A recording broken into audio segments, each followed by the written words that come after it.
as I was reading into this interview and I was looking at some of your presentations online, which are pretty interesting, it got me to look at nutrition and supplements from a different way, and I think it's probably a different way to what other people look at it as well. I've been taking supplements since I was 16 of some form, and you kind of you're led by the marketing and the pictures, and I guess by some people nowadays it's the social media people, what they're using. But I didn't realize the value of it, I suppose, or I didn't appreciate the value of it. And I know that's your life's work, but I thought it'd be a good place to start. A very, very sort of broad approach, but there's a couple of things that are quite interesting. You talk about lifespan versus health span versus play span, and I thought that would be a good place to start, because looking at your research from a lifespan perspective, the average age of people is about 76, which is a lot younger than what I thought, and I'm getting close-ish to 60, and you were saying that there's 80% of people that are in their 60s have got some sort of chronic disease, 90% are on some kind of meditation. And so coming back to those three categories, explain what lifespan is, and then how it links to health span and play span. So in simple terms, obviously lifespan is how long you live, right? Well, which was never a big issue. If you think about hominids, as hominids, two-legged creatures, we are 4 million years old. As the last branch of Homo sapiens, we're about 120,000. But the average life was about 19, all the way up until after the last ice age, before we discovered what nutrition does and how that builds the body, and then we could grow it, and then technology to move it from one place to another, and then medicine to kill a bacteria that would creep into a child or anything else. When you put it all together, the average life by 1931 was 47 years of age. That wasn't too long ago, but at least we extended it out to that particular point. And then the invention of the discovery of penicillin extended life about 20 years. But that's what we call your health span. Would have been in today's world, your health span is how long you're relatively independent. You're pretty much taking care of yourself. It doesn't mean you're not on some kind of little cholesterol medication, but at least that's what that would be. And that turns out to be about 68 years now today, because that's what happened. We had a new hurdle. Once we started living longer, we went from that 47 years to 65 years, killing disease that would kill kids off or older adults off. When that happened, we found out, wow, we're getting all these weird diseases that we never had before, because you lived long enough to get it. Our bodies were never programmed to live that long. So we had a new hurdle. And that was now our health span was dead, in our 60s. But we figured out how to live longer and cheat death until you could live to be 80. And then we realized some people could live to be 100. So the point is, your play span, which is the phrase that I coined on my own back many, many years ago, because we work with competitive athletes. Then I would always be asked by the GM, how long do you think his competitive lifespan is? And I called that play span. His play span is probably another 2 or 3 years based on the assessments that we would go through. Well, wouldn't every human being want to be able to do the things they love to do till the day they die? So a play span is just that. It is to be able to do the things that you love to do that you did when you were younger and you were playing. Okay, so if you were a golfer, for instance, and you were golfing in your 20s and 30s, and you're now still a golfer, and you happen to live to be 100, because you did a few things that we can talk about later about you did right. Okay, you managed your weight, you filled all your gaps, all your nutrition gaps that you don't automatically get from food, and you manage your weight. Well, let's say you live to be 100, and you're on the course at Pebble Beach, a real nice golf course for anybody that doesn't know it, and you're on the 18th hole, you're 100 years old, and you sink the putt, and you drop dead right there. Perfect life. Or let's say you're a cyclist, right? And you used to race cycles in your 20s and 30s, and you live to be 100. You still got that cycle in the garage, and you walk out every day. You're not going to ride it like you used to, but you do it on your own. You get on that bike, you ride around the block, put it back down, drop dead in your garage. That is, every human being has that potential if you start early and do the right things. Now, it doesn't mean you can't start late. You can prolong that and get yourself to be able to stay active your whole life. And that's been my mission since day one. So that's what play span is, being able to do the things you love, cognitively as well. Don't forget, it doesn't need to be physically if you can't do it cognitively. Cognitively and physically till the end of days. And I'm on that mission to make sure that everybody knows that when they're young. And a tidbit on that, when you think about that, the prenatal multivitamin mineral, which is something that became mandatory by the AMA, the American Medical Association, Pediatrics, Dietetic Association in the 70s, it was something about a multivitamin mineral. and the mother was prescribed that you have to take this while you're before conception and during pregnancy, and it wiped out over 30% of major birth defects and 50% of stillborns. So why would you ever not stop filling your gaps? You got to do that the rest of your life, and you can have great things happen along the way. Doesn't mean you're not going to get hit by a truck when you're 20, or something bad is going to happen there. But that's the point, is that PlaySpan is saying, and we have the ability to do that. We have the ability with a simple, inexpensive formula. Just stay active, maintain your weight, fill your gaps, and nothing more than that. That's all you got to do. So this gap thing was interesting to me because I was looking at a slide and you gave some examples of the different ages that people could live and then what you could live if you do things correctly. So what is typically then, in a very simple way, without having the benefit of a slide, what if you do get this right? How late can you start, and what sort of impact can that have on both your life and your PlaySpan? Because when I looked at that slide, I was like, really? Can it make that much difference? Yeah. So tell us a little bit about that. Yeah, and that's it. And by the way, when I do that lecture globally, I'll never forget, I've been in a couple of different countries. People would jump out of the audience and go, is it too late to start now? After I did the thing, because they thought that as well. Yeah, exactly. The potential is there, and it's been there. I gave you the example of prenatal. What if you did that the rest of your life, filled all the gaps that you have? Because the mom isn't just going to accidentally eat all the things that could possibly build your structure and function properly. What people forget, and this is really the big thing, Matthew, that what people forget is this. We got so caught up on medicine that we just go out, eat whatever we want, do whatever we want, don't even think about it. And when you're young, your body does things well.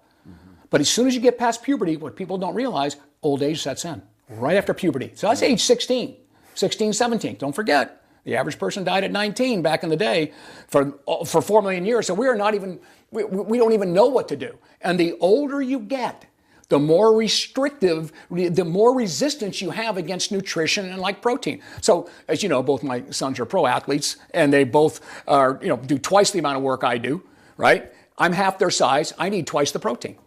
The older you get, the more your body becomes resistant to it. So we didn't even know that until about 15 years ago.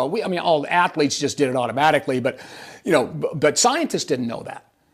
So we know all of those things. So if you can fill those gaps and keep that going, all through your life, you've hedged all your bets, and you now can keep that activity up, because every part of your body every inch of your body has come from the environment. The old saying, you are what you eat. Let me tell you, that's the one thing that does ring true. But guess what? If you are what you eat, here's the part nobody else thinks about. You become what you missed. So your body is all made up of vitamins and minerals and proteins and essential fatty acids. That's what makes up every part. Your skin, hair, nails, your cardiovascular system, your immune system, every part is vitamin mineral dependent. You don't start life without them, and you don't finish life without them. Nothing happens. And you live lesser if you don't get the right amount. It's just like when you build a building. If you want to build it with straw, that's one thing. You want to build it with brick and mortar and a lot more of it, with all the brick and mortar it can take, it's going to last longer. So the structure and functional ability of the body, if it has everything it needs as you go, and it's not much, it's pretty simple to do. And so the things you eat your food and you fill your gaps. And now you have all the structural and functional components to build a stronger body. And to put it in perspective for your listeners, think about the easiest one for everybody to think about: calcium, vitamin D, and magnesium. Those are the minerals that obviously are part of our bone structure, right? In fact, 99% of the calcium's in the bone, 1% in the blood. But if that 1% in the blood goes down too far, you die in 3 minutes. So where's your body going to get it when you don't eat enough calcium? From the bone. Right. Bone is nothing but a reservoir for calcium to keep you alive. We call that triage. Something gets sacrificed for immediate life, something sacrificed for long-term health. It doesn't care about your bones and osteoporosis later on. So the body's programmed to be able to draw from other things, and that's triage. Cardiovascular system, you don't get enough vitamin K, then the cardiovascular doesn't get enough in it to keep strong. And the brain, dementia, all these things set in early because you're robbing Peter to pay Paul, because you got to stay alive. So those are the examples. So kids that don't get enough calcium and vitamin D growing up fracture 8 times more than kids that do, which means they're never going to play ball. they're not going to go on and move. They become sedentary and not do anything. So there's a compounding effect from doing it right from the beginning. And it doesn't take any more than just filling your gaps, because the food's there. In fact, we're eating too much food. But we fill those gaps and stay active, we can control that environment and keep it going. And that's how easy it truly is. And that's really what it's about as far as being able. That's the simple thing that everybody can do that can make a life-changing difference for every person. And as an example of the difference in age, I think it was like if somebody was 50 and they did some of the things that we'll go on to talk about, it could make a difference in terms of how long they live by roughly how many years, can you remember? So what you're saying is this, don't forget longevity, you can't predict that. So let me stay with it, but here's what you're saying. So if you live to be 75 years old here and you follow the direction, if you follow your eating, your nutrition, so your RDAs and activity recommendations that we give you, if you follow them 40%, that means that your play span is going to be somewhere around 35 and your health span is going to be at 68 and lifespan is 76. That's following recommendations, 40%. If I bump you up to 50% following recommendations, so fill your gaps. Don't even start moving yet, really, that much, right? Just fill your gaps. I can add 20 years to your play span. So if you live to be 80, you'll now have a 55-year play span. If I move you up to 60%, that's why it's kind of tricky without the slide. If you follow what I tell you to do 60%, so you're filling your gaps again, you're making sure that you're staying moving a little bit, if you live to be 80, you're now going to get up to about 70 years of your play span. And your health span is pretty much even with your lifespan. But the play span keeps going up. You get up to like 75%, following what we tell you to do 75%, which is move, maintain a healthy weight, and fill your gaps. If you do just those three things, and we have the potential to live 100, so you get there, you get to 100. Now, obviously, that helps you get there, but I can't predict if you go by a train. Right. Yeah, I can't. That's what I'm saying. So I'm just saying, or you have your 0.0001% of the population's got a genetic abnormality, which is very small, because no one's a prisoner of their genes if they do everything right. So you get to that point, and you've been filling your gaps and staying moving and managing your weight. You can actually play all the way to the end. And the slide you saw is all driven by true algorithms, all real facts, all the way around. So it's that simple, and it's like the easiest thing. I don't think there's any simpler thing a human being can do. This doesn't mean you have to join a gym. Yeah, we want you in the gym. Okay, but no question about that. It just means you have to stay active, your weight, just managing your weight. And by the way, that will happen if you have, from the beginning of time, filled your gaps as a kid growing up. Well, guess what?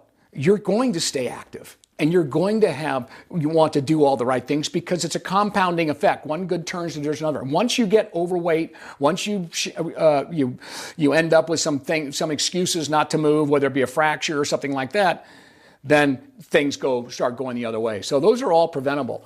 But the bigger thing there is, when it comes to any of those type of things, is that that's exactly what we see. If you see a person, they don't know. The person that's not getting the right nutrition, so the mom and dad that's feeding the kid, and they're not filling their gaps properly, they're going, okay, the kid doesn't know they're going to fracture 5 years from now.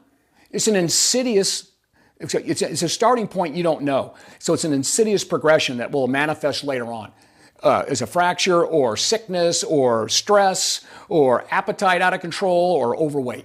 These things are all happening because your whole body's driven by this nutrition.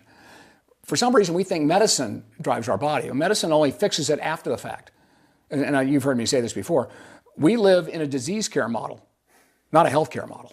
Healthcare, that's my business, because I take care of your health when you have it. I'm not clinical. You have your health, and I'm going to make sure you keep it.